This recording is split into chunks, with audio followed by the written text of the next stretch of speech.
Madam Speaker, I rise today to bring attention to the storm damage impacting Alabama's 7th Congressional District following the devastating tornadoes that struck our state earlier this month. On January 12th, severe storms, including multiple tornadoes, tore through the Southeast, ravaging communities in Alabama, Mississippi, Georgia, and destroying over 16,000 homes.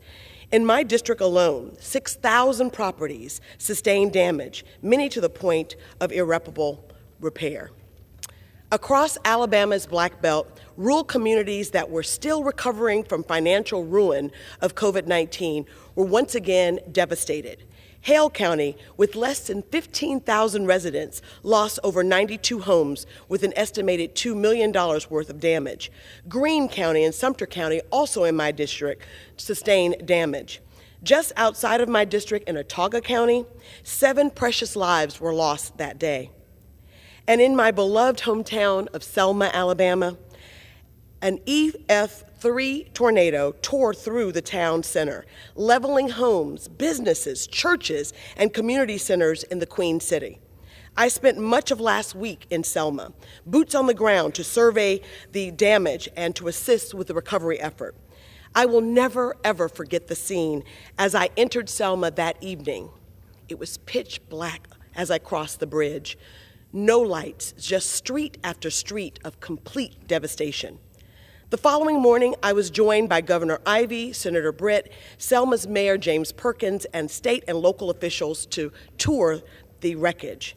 My heart broke to see the depth of destruction in the light. Trees uprooted from the ground, homes destroyed, lives destroyed. It is not lost on me that this devastation struck our community on MLK weekend. But despite the debris and the horrific scenes that we saw, I did see a vision of what Dr. King meant by a beloved community. I saw neighbor helping neighbor and community members lending a hand to take care of the place that we call home. I am thankful that President Biden heard our cries and expedited a major disaster declaration for the state of Alabama. This designation will provide critical federal resources. I am endlessly grateful to our partners at FEMA who are on the ground right now helping my constituents. Today, the Alabama congressional delegation is sending a letter to President Biden requesting an increase in disaster assistance to Alabama, increasing the federal share to 100% of the total eligible costs. We need this. We need this desperately. I also thank the many mayors and residents of surrounding communities who offered a helping hand.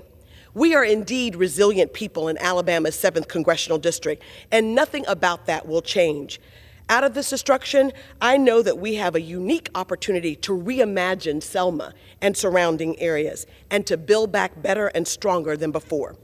We will and we can, working together at all levels of government to bring every resource at our disposal to those who have been affected.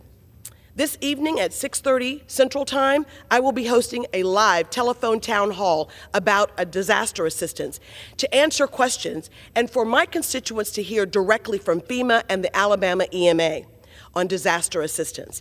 I am asking my colleagues to keep Alabama's 7th Congressional District and all of Alabama that was affected in your thoughts and prayers as we recover and rebuild, but for the grace of God, go all of us. We do need to make sure that our federal resources are adequate to help those who have been impacted by disasters. Thank you, and I yield back. We are indeed Selma strong.